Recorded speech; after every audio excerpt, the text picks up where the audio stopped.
All right. Good morning and good afternoon, everyone. Thank you for joining NAC's Telehealth Office Hours. As everyone gets settled in, I just want to say, of course, thank you all for joining today's session. Today is May 13th, and my name is Philip Stringfield, and I serve as the Specialist of Health Center Operations Training with NAC. I want to thank you all for joining, and thank you for those who have taken the time to introduce yourself in the chat box. Before we even get started, I already know and just want to warn you that we will have an interactive session today. And all it involves is you utilizing the chat box. So definitely want to thank you all and just welcome you and encourage you to introduce yourself in the chat. And then, of course, just stay tuned with us throughout today's session and definitely plug some things in the chat box. So as we get started, you will notice that your line is muted. We would like that to remain muted throughout today's presentation. And just saying that if you do have any comments that you would like to provide, any questions that you may have, you can go ahead and put that in the chat box and I'll be monitoring it and we'll make sure to get those questions answered for you. Now, if you do have a specific question or if there is time towards the end of the presentation, we'll definitely make sure to allow you to unmute yourself and you can have some direct engagement with today's presenters.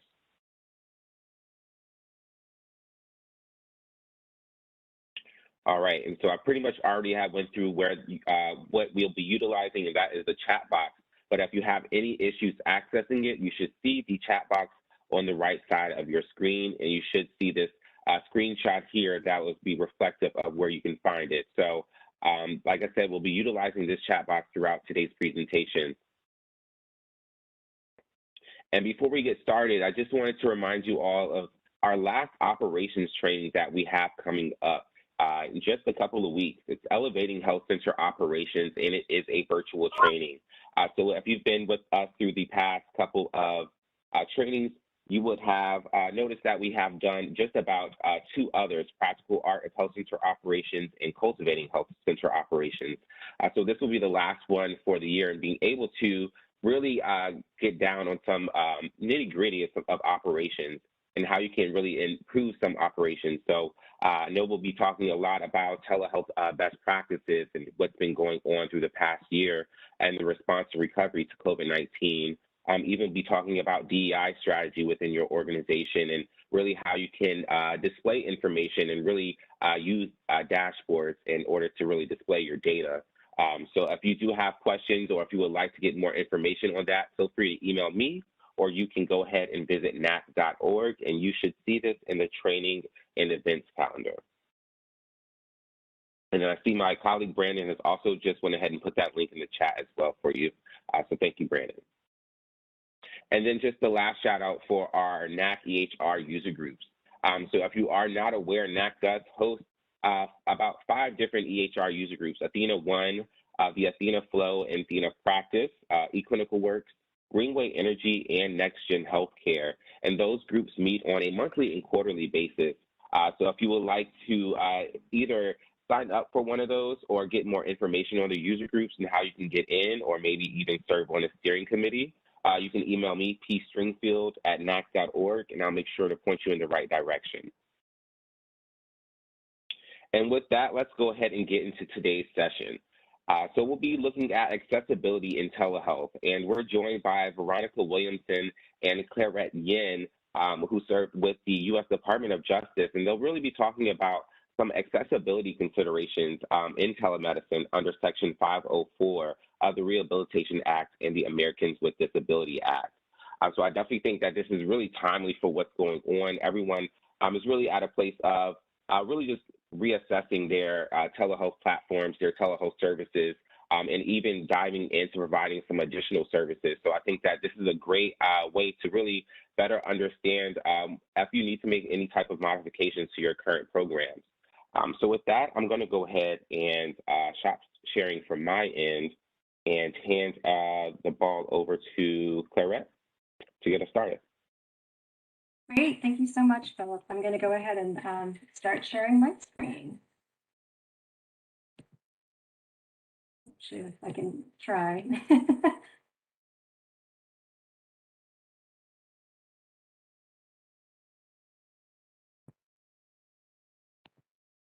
All right, here we go.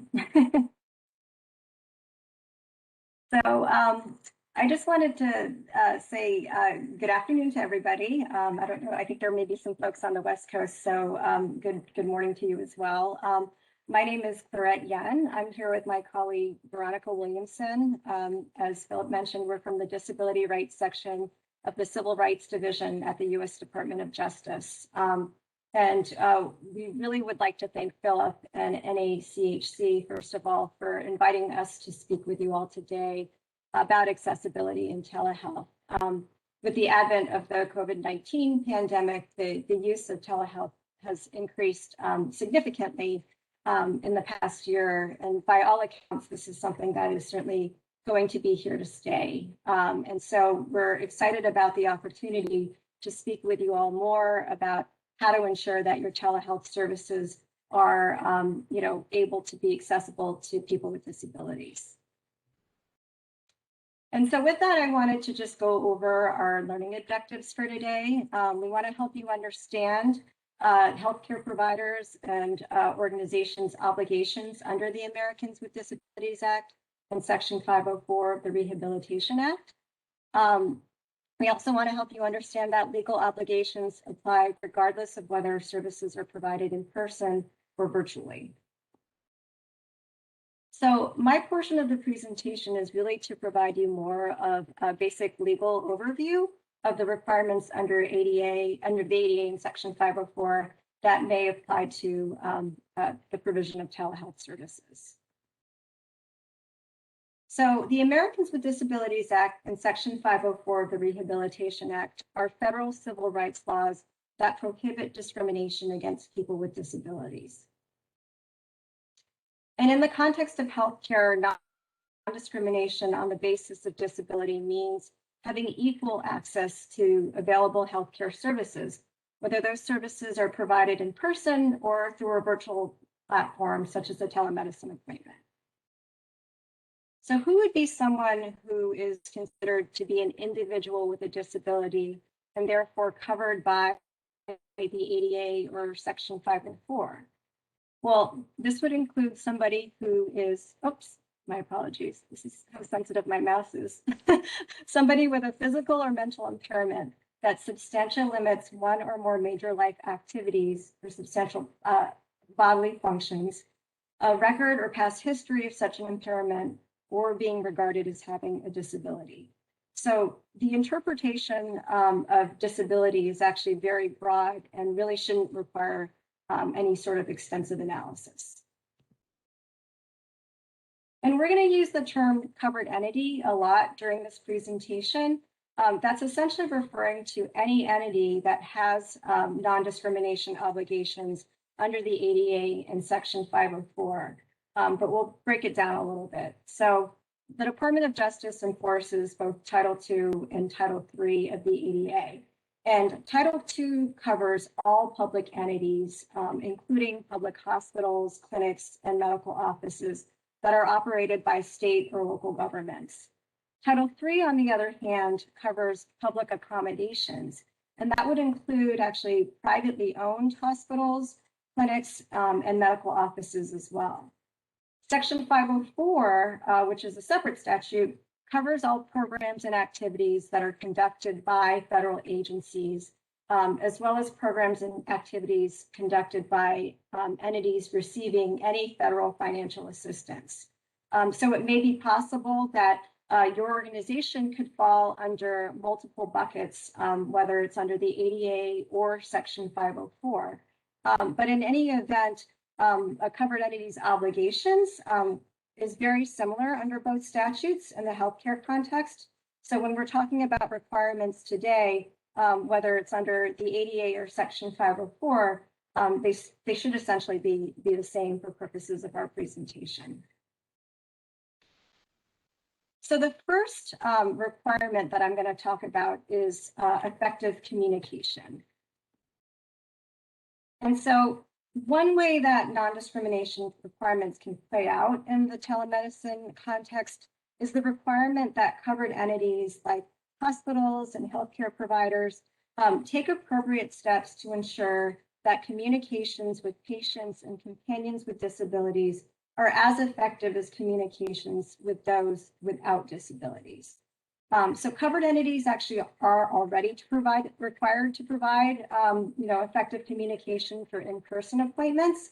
And this requirement would apply equally to telemedicine appointments as well. And I just wanted to underscore that the effective communication requirement applies not only to the person with a disability who's receiving your services, but also that person's parent, spouse, or companion with a disability in appropriate circumstances. And in order to meet the effective communication requirement, covered entities need to provide auxiliary aids and services. Now, I'm going to go into a little bit more detail about what exactly auxiliary aids and services are in a few minutes.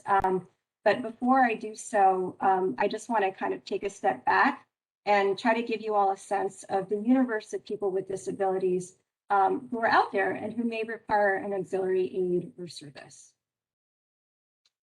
So 13% or 30 million people ages 12 or older have hearing loss in both ears. Approximately 7.5 million people in the United States have trouble using their voices. And approximately that same number of individuals in the United States report having significant vision loss. So we're talking about, a considerable number of patients or potential patients with disabilities that may require an auxiliary aid or service. Something else that we should also keep in mind is that effective communication is subject to certain limitations. So a covered entity doesn't need to take any action that it can demonstrate would result in a fundamental alteration in the nature of its service programs or activities, or that one that would result in an undue financial and administrative burden. However, even if that were the case, a covered entity is still obligated to take any other action that would, to the maximum extent possible, ensure that individuals with disabilities receive the benefits or services that they provide. So now we're moving on to auxiliary aids and services, as I mentioned.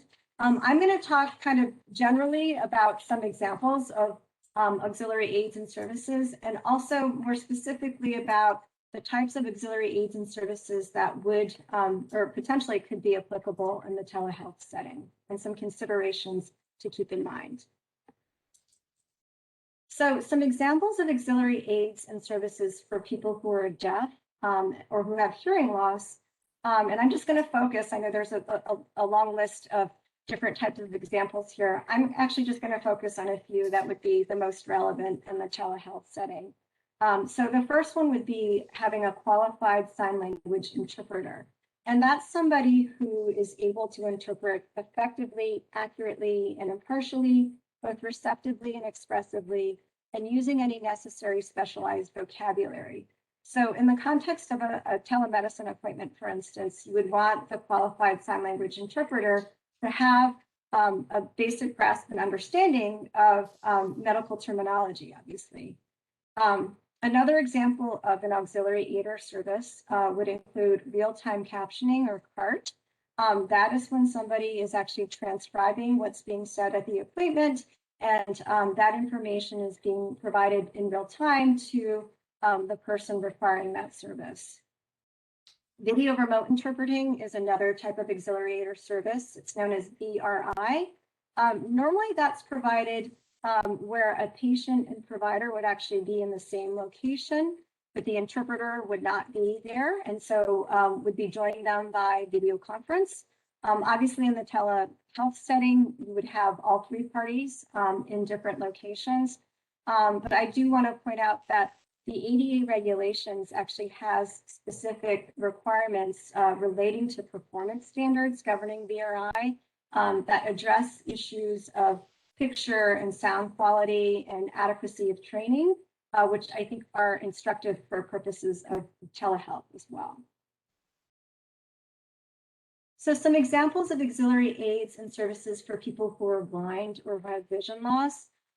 would include having a qualified reader or having an audio recording of printed information. For any sort of electronic information that you provide, you would want to ensure that it's compatible with a computer screen reading program and that the user has the ability, for instance, to enlarge text. And some examples of auxiliary aids and services for people who have speech disabilities include providing a qualified speech-to-speech transliterator, who's a person who's trained to recognize unfair speech and to repeat it clearly, and allowing for the exchange of written notes, including through messaging, text, or email. So the video conferencing platform we're on right now, for instance, that does have a chat feature. So if you were to have that, a chat feature as part of the video platform you would be using for a telehealth appointment, that would certainly be a way to allow someone with a speech disability to communicate with their provider. So no matter what type of auxiliary aid or service you provide, you cannot charge the individual with a disability in order to provide that service. And ultimately, the type of auxiliary aid or service that is necessary at the end of the day is really going to vary from situation to situation based on the particular facts and the individual. But the factors that you really should be looking at in considering what is the appropriate auxiliary aid or service to provide is the method of communication that's used by the individual, the nature, length, and complexity of the communication involved, and the context in which the communication is taking place. And no matter what type of auxiliary aid or service you provide, it must be provided in a timely manner and in a manner that protects the privacy and independence of the individual. And just an additional note for someone who's using an interpreter, an individual who's using an interpreter should not be required to bring their own interpreter, and they should not be forced to rely on other adults who are accompanying them to interpret for them, except in an emergency situation where no other interpreter is available, or when it's specifically requested by the individual with a disability and the accompanying adult agrees and it's appropriate under the circumstances. So all those three factors need to be met in order for an accompanying adult to interpret for an individual with a disability. And so some considerations to keep in mind for accessible telemedicine in the context of the effective communication requirement is that if you as a healthcare provider are offering virtual appointments through a telemedicine platform, you would want to make sure that it has the capacity to bring in a third party. So whether it's an ASL interpreter for an individual who's deaf or a remote care provider for a patient with an intellectual disability, this ability to include a third party, as part of that telemedicine appointment would certainly ensure that patients with disabilities are afforded equal access to virtual medical appointments. So I know I've thrown probably a bunch of information and material at you, and you're probably still in the process of digesting it. But I think Veronica Williamson is going to give you an opportunity to sort of process this a little bit more through leading us in some interactive exercises that will hopefully help distill a lot of these legal requirements for you and also help you understand how they would actually apply in practice. And so with that, I'm going to hand things over to Veronica. Thank you, Clarette. Next slide, please. So this is the interactive portion of the presentation. I'm going to read to you several effective communication hypothetical scenarios, and at the end of each hypothetical, I will ask you, what auxiliary aid or service might be useful in providing effective communication? Next slide, please.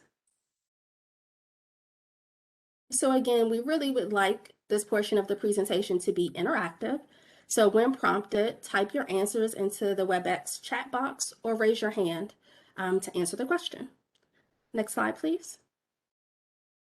So scenario 1, Cody has low vision and has been receiving treatment for skin cancer.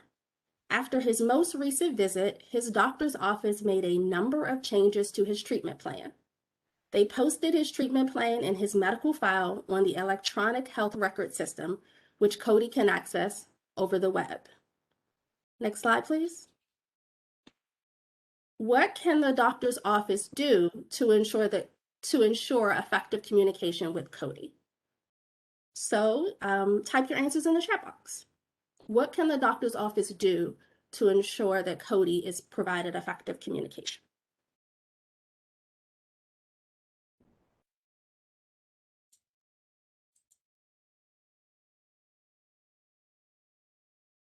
Next slide, please. All right. Give folks a second. Sure. We'll see if we get some responses in. I'll let you know if anything comes through. Thank you. Looks like Marco said provide large print version. Wait, sorry. It looks like they're coming in a lot faster than I thought. So it says provide a large print version of the changes as well as verbally communicate them to the client. We also have make sure that Cody can change the font, send a hard copy of the information to the patient. We also have read it to him to know he understands. So that's a visual aid. So it says audio recording, provide voice communication, and large print and voice communication. Okay, so those are some great responses. Clarette, next slide, please. We're going to go over some examples that we came up with, but you guys have some great examples as well. So what we talked about was you could have an electronic system, a web-based system that is compatible with screen reader software. So that would assume that Cody has software on his computer that is able to read the information on the platform that you have. You could format documents to ensure that those documents are also compatible with the screen reader software. You could have accessible features that the user could enable to enlarge the print. So it's very similar to the things that you mentioned. You could also read the information to Cody and provide the information in an audible format so that he could listen to it as well. Those are some great examples. When we talk about formatting the document, what we're really talking about is the screen reader can read everything that's on the page. If Cody had a specific section that he was interested in, let's say he wanted to go over the dosage or the medication that he was taking, if it's formatted properly, Cody could skip directly to that section and not have to read through everything on the page. So that's just something to consider. Next slide, please. So we're going to continue with that scenario. Cody's treatment plan calls for surgery to remove the cancerous cell from his face. The oncologist has scheduled his surgery and is mailing a package to Cody with everything he will need to know and do prior to surgery. Cody has requested that all written material be provided in large print. Do you think that the oncologist has any obligation to consider Cody's request for large print?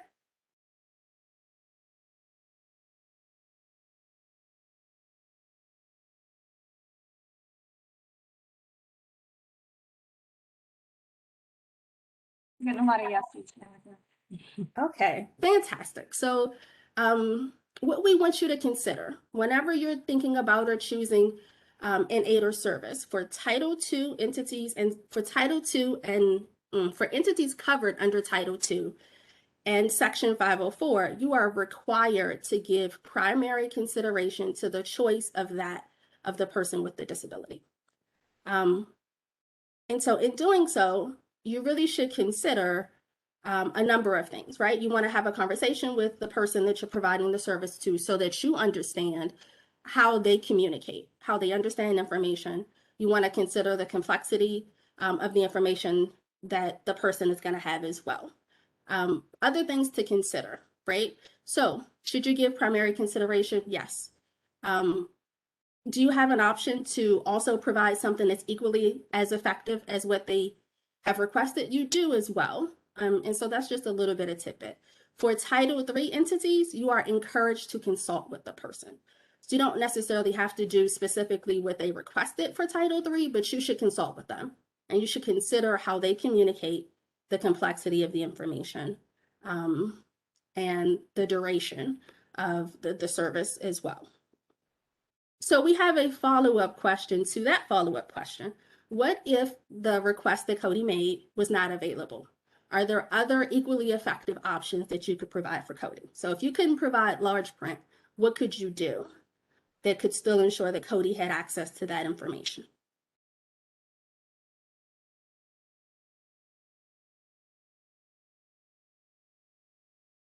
If someone posted verbal communication, electronic format, qualified reader, contact the patient, relayed the information to them verbally, or recorded on a CD, Okay. or an audio file of the information as well.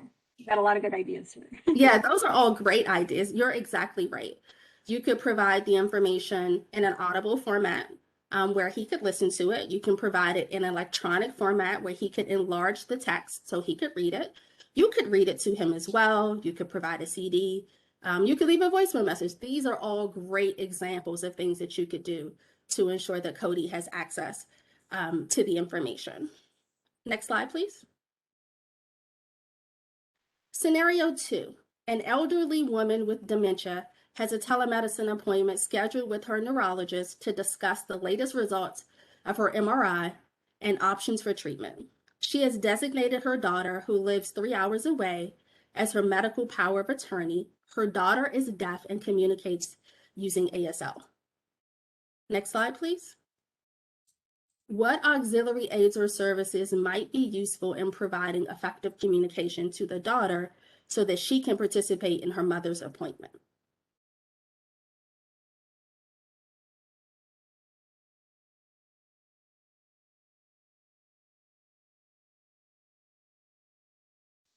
We have sign language interpreter, something that someone posted.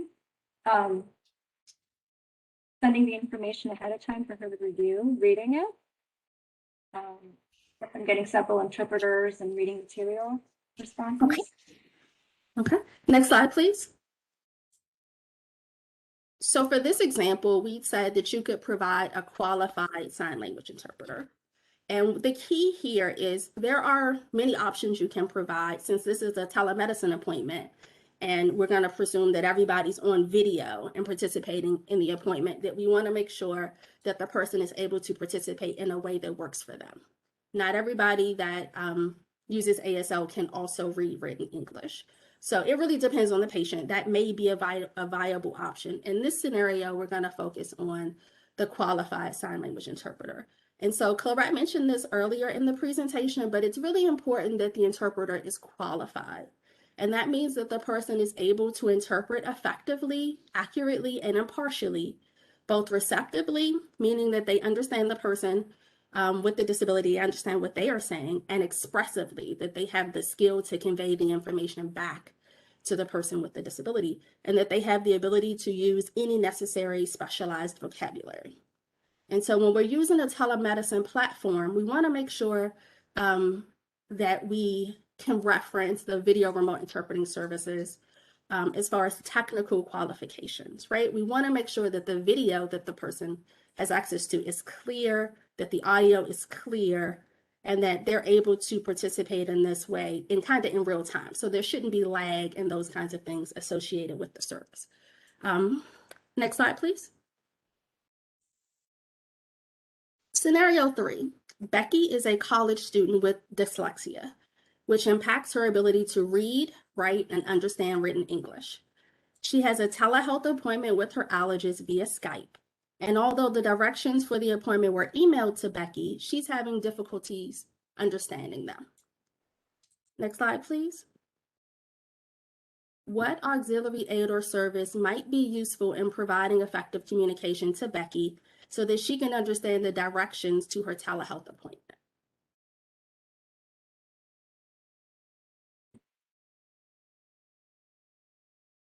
Getting a response that's verbal. Call Becky 15 minutes before the appointment to ask if she understands what she received. Call and read the directions, audio instructions sent via email or text, audio visual aid.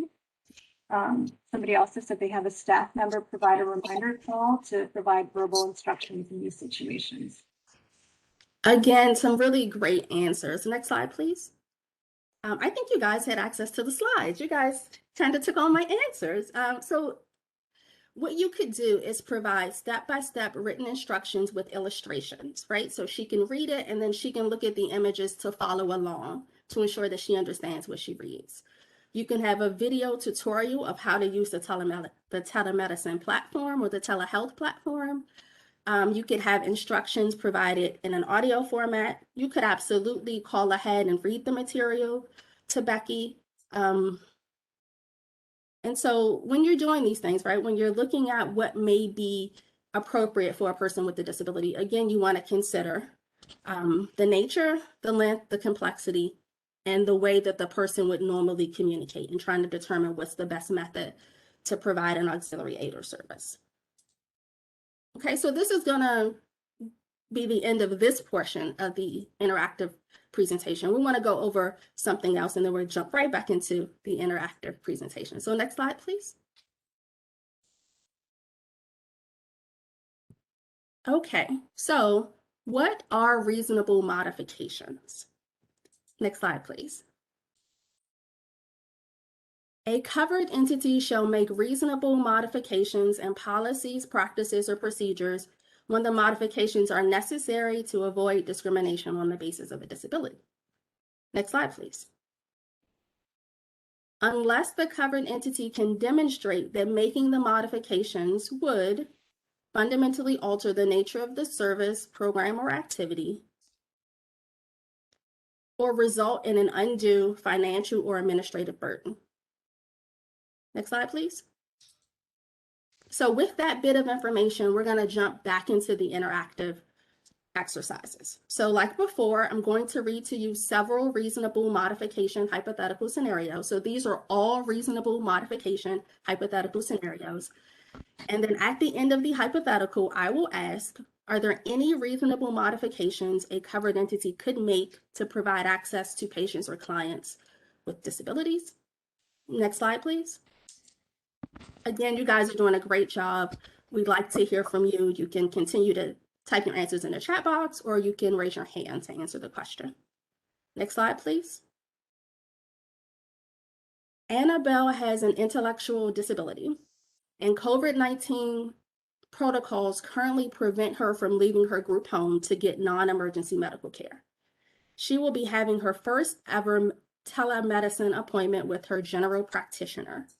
Just a week ago, when she tried to video conference with a friend, she had problems with unmuting her microphone and she hung up in frustration. When scheduling her appointment, she mentioned to the receptionist that she hates video conferencing because it's so hard. Next slide, please. Are there any modifications that the general practitioner could make to how they conduct this telemedicine appointment so that Annabelle is able to meet with her doctor?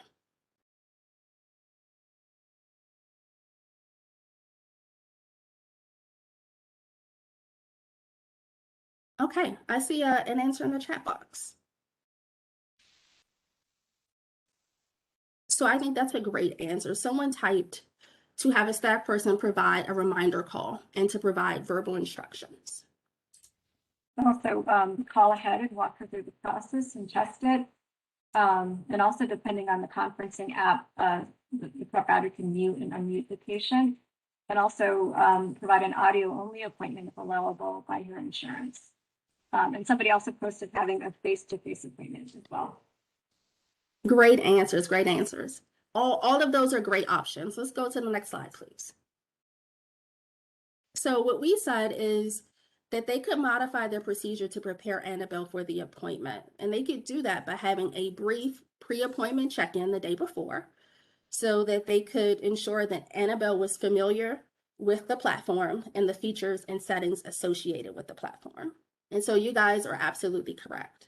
You could do all of those things, pre-appointment reminders with verbal instructions. A face-to-face appointment may not be available to her because she's not able to leave her group home, but that is an option for people that are able to come into the office. And having the provider unmute or mute the patient is very helpful as well. You know, giving the person some information at the beginning to say that that will happen is gonna, make that process less frustrating as well. So these are some great answers. Next slide, please. Scenario 5, Sam signed up for a nutrition seminar that the local clinic is holding over Zoom due to COVID-19.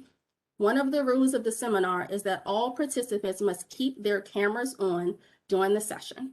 Sam has severe anxiety about appearing on camera and would like to keep the camera off during the seminar. Next slide, please. Are there any modifications that the nutritionist could make to the seminar so Sam could participate?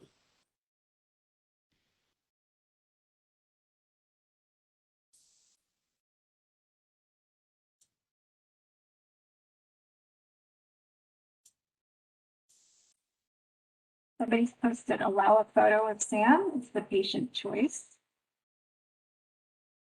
Allow Sam to place something in front of his face. A photo, for example. Ask for initial check-in picture and allow Sam to turn off his camera. Those are great answers. Next slide, please. So you could do all of those things. He could have a picture of himself that he uses in lieu of being on camera, or you could simply just allow Sam to be off camera. If it's not vital to the services being provided, accommodation as simple as allowing him to participate with the camera off still allows him to get all of the great information that the seminar was going to provide without triggering his anxiety. There may be situations where he could cut it on, like if you needed to see something that was specific to him. Let's say you wanted to give him some tips, right, to cook with maybe less salt or to use alternatives, or that may be a situation where you could ask him to maybe cut the camera on for that, so you could see how he cooks or prepares his food, to offer recommendations. It could be that the camera's looking at the food and not Sam. So there may be a lot of viable options, but the simple one is to allow him to participate without the camera on. Okay. Next slide, please. So what do we want you to consider?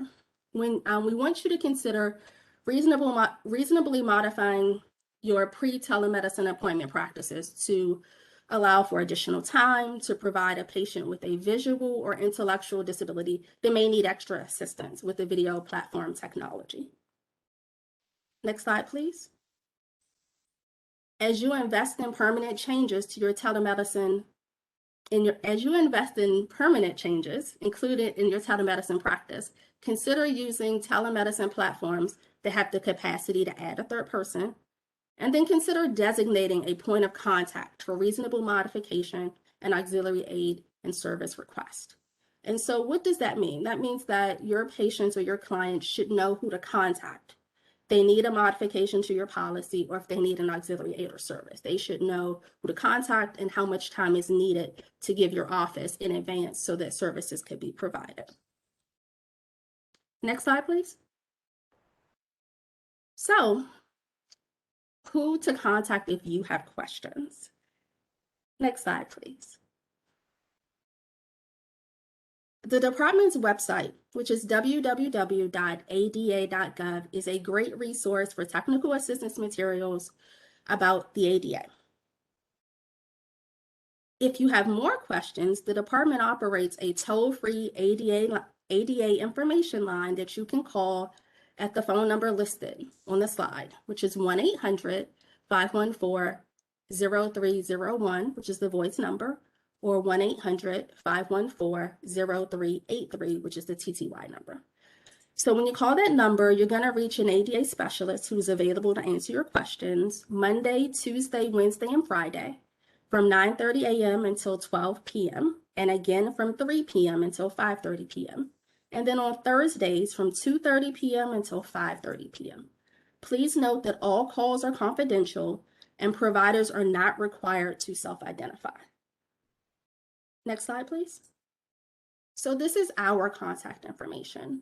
I am Veronica Williamson. I'm a civil rights specialist. My email address is veronica.williamson@usdoj.gov. My awesome co-presenter is Clarette Yen. She's an attorney advisor, and her email address is clarette.yen at usdoj.gov. Again, we're with the Disability Rights section within the Civil Rights Division at the U.S. Department of Justice. And this is the portion of the presentation that if you guys have any questions for us, we can answer your questions.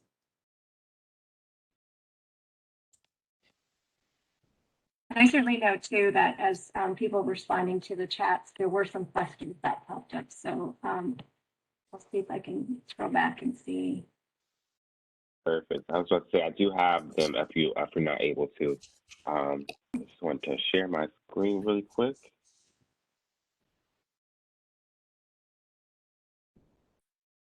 Okay. Now let's see if I can multitask. Oh, I guess it went away, didn't it? Yeah, it's okay. I think let me see if I can find one. Yeah. So the first one says your options should be affordable, and the patient population serving may not have the means to have them. So this is in relation to Cody scenario 1.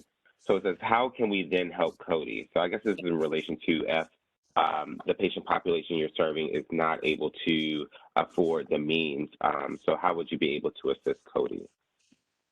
So I think it depends on what we mean by afford the means. So are we saying that Cody doesn't have the technology, like maybe he doesn't have a computer or a laptop to participate in the telemedicine appointment? Or are we talking about like charging him for providing like large print medical records or something like that? It depends on the specifics. So I would answer the question two ways. One is the patient is not responsible for the cost associated with providing a modification or an auxiliary aid or service.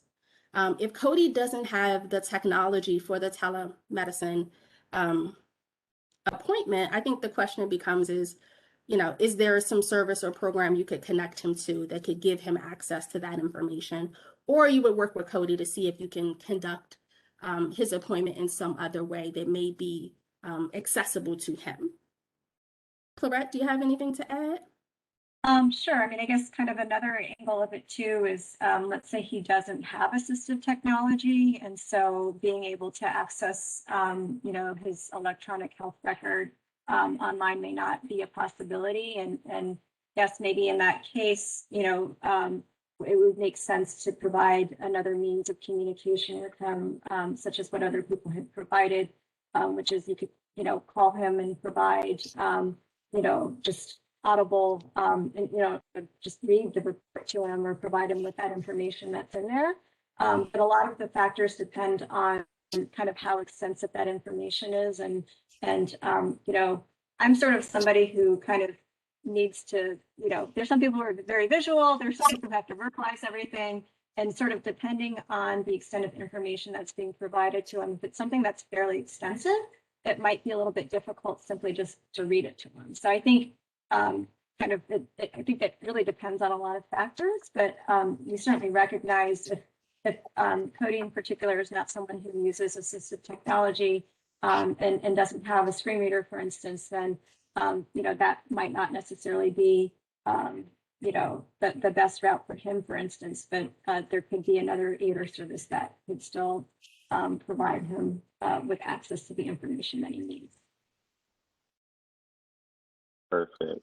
And then just kind of going off of that answer, Clarette and Veronica, so we did have the Administration on Community Living present last month on the assistive state technology programs. Would they be able to play a role within this ADA compliance as well? That's a great question. Sorry, Clarette. I would say yes. And a lot of those programs allow for individuals with disabilities to get access to technology at no cost or at little cost to them. And so they could work with one of those organizations and they could set Cody up with accessible technology. Perfect. Clarette, do you have anything to add? I'm sorry. No, that's exactly right, Veronica. I think I know they provide a lot of funding. I think in most cases it's not to directly allow individuals to directly acquire it. Like it's not money to the individuals so that they can get assistive technology. It's really supporting the programs that are in place. But I think it's obviously those state assistive technology programs that would probably be the best resources to direct, patients or individuals with disabilities to get the sort of, assistive technology that they need. Thank you. So the next question that we received, it says, how difficult or easy is it to procure someone with a qualified sign language interpreter? And if anyone on this call has a resource or information, feel free to drop it in the chat as well. But the question was, how difficult or easy is it to procure someone with a qualified sign language interpreter? So that's a good question. It's generally not that complicated, assuming you live in or around a major city, right? It could be more complicated if you're in a rural area where they may not have a lot of sign language interpreters, but they're generally resources that you can contact, like the National Association for the Deaf. You could contact someone like that and get a referral, or you could ask the patient for a referral. They may have a list of sign language interpreters that you could qualify to try to procure services from. So it's generally not that difficult to find someone to provide the service. And I would just add to that too, I think given that if this is something that is all being done remotely, you're not necessarily limited by geography as well. It's definitely more of an issue when you have the need for an in-person interpreter, but certainly for if you're, the interpreter doesn't obviously need to be in the same town.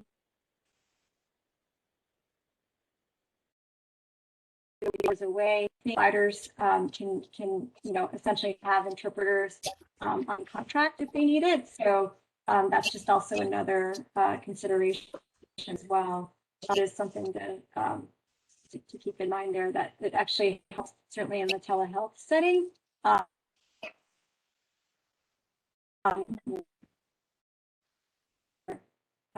just another note on the qualified interpreter is really someone who meets the criteria, but both Veronica and I had sort of reiterated not to have a special certification, for instance, even though I know many do, but that's not necessarily a prerequisite to being a qualified interpreter.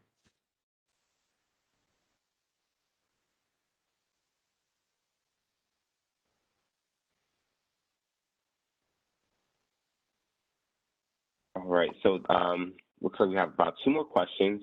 The other question is, if a patient speaks a different language and insists on using a family member as their interpreter, is that okay?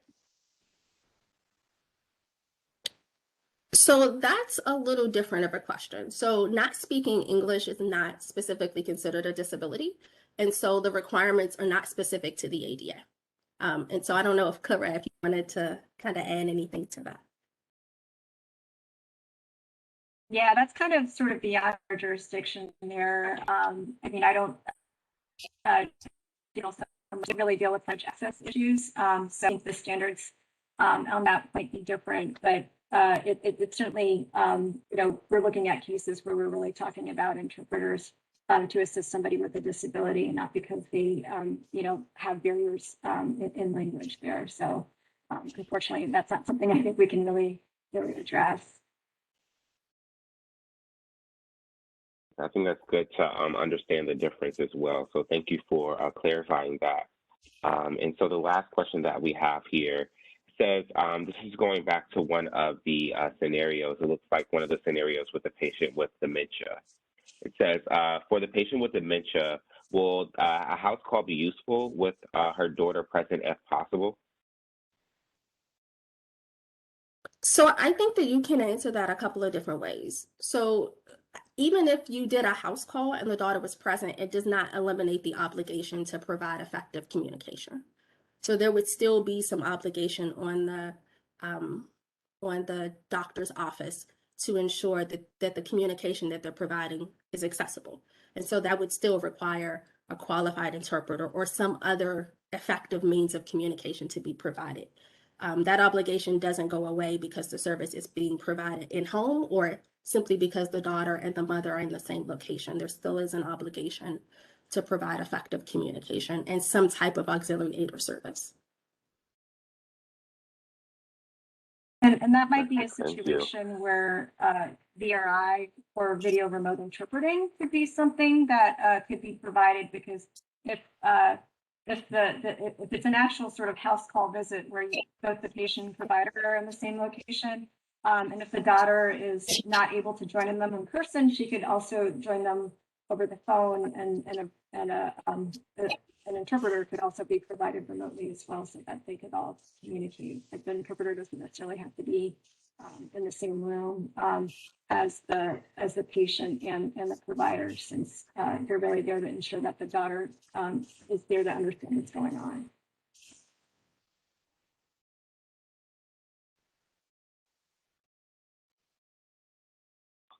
Perfect. Thank you so much. And then I'll just, leave this last couple of moments for everyone. If you do have any last lingering questions, feel free to put them in the chat box, or you can raise your hand or unmute yourself, and we will allow you to ask your question.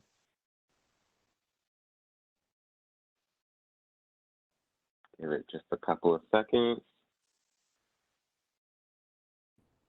And yes, I will definitely make sure to send out the presentation, and a recording will go on the Telehealth Office Hour webpage as well. And I always will make sure to do a follow-up email to the group. So if you do not have an email from telehealth@nac.org, you can always email telehealth@nac.org, and I'll make sure to point you in the right direction, and I'll make sure you're on our email list as well.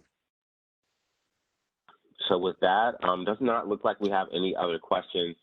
So I definitely just want to go ahead and thank again Veronica Williamson and Clarette Yin for this great interactive presentation. I definitely think that everyone got a couple of nuggets that they can take back with to their organization, and really so folks within their organization to make some improvements within their telehealth services if needed. So just definitely want to thank you all again for your time and joining. We thank you here at NAC, and then of course just enjoy the rest of your week. Stay safe and take care, everyone.